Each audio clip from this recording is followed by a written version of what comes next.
Hello friends, get ready for legal dictation. Okay, start.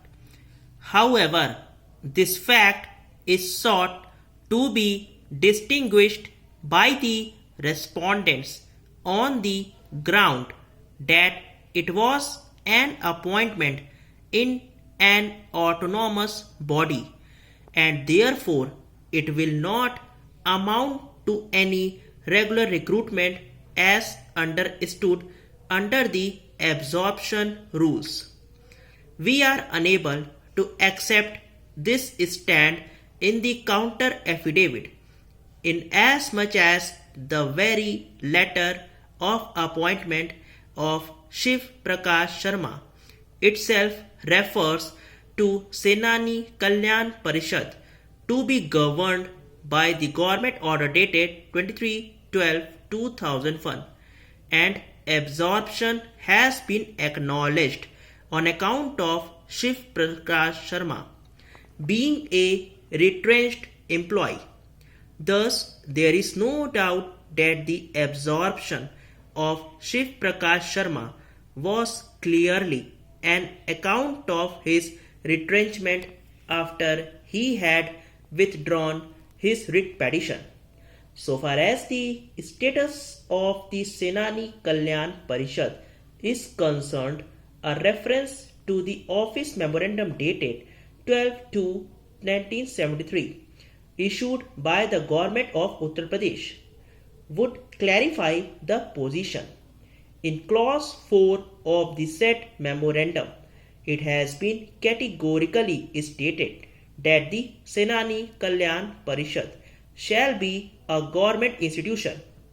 In our considered opinion, the said organization, therefore, being a government institution as described in the office memorandum itself negates the arguments advanced on behalf of the respondents that it was governed as a separate entity and autonomous body and not a government department.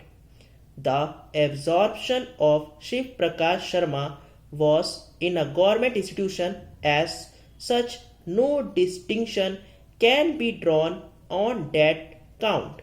In so far as the case of the appellants on parity for absorption is concerned, para.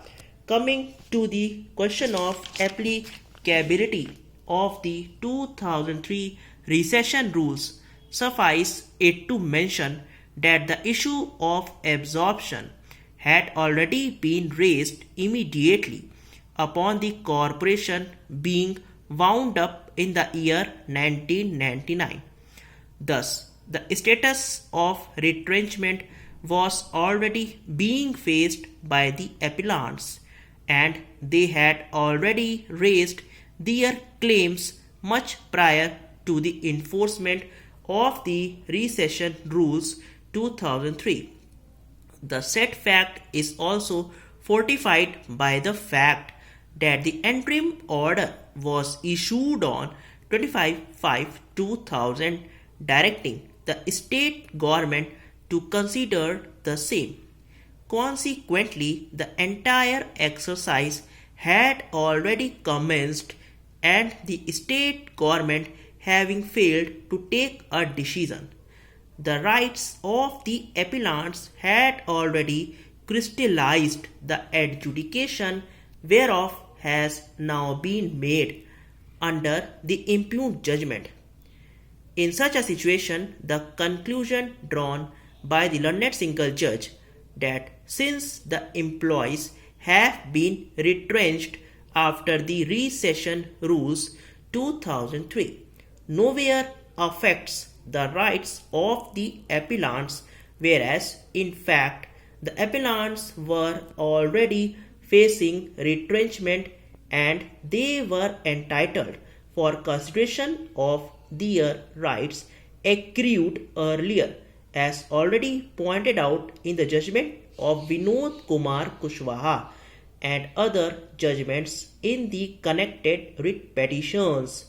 Learned Standing Counsel for the State also informs the court that the aforesaid status of retrenchment and its effect has been discussed in a later decision of this court of a division bench after considering the impact of the earlier judgment in this regard, and in this view of the matter also by the appellants would not be entitled to any such benefits. Stop. अगर आपको dictation अच्छा लगा हो channel को like और subscribe जरूर करिए। Thank you.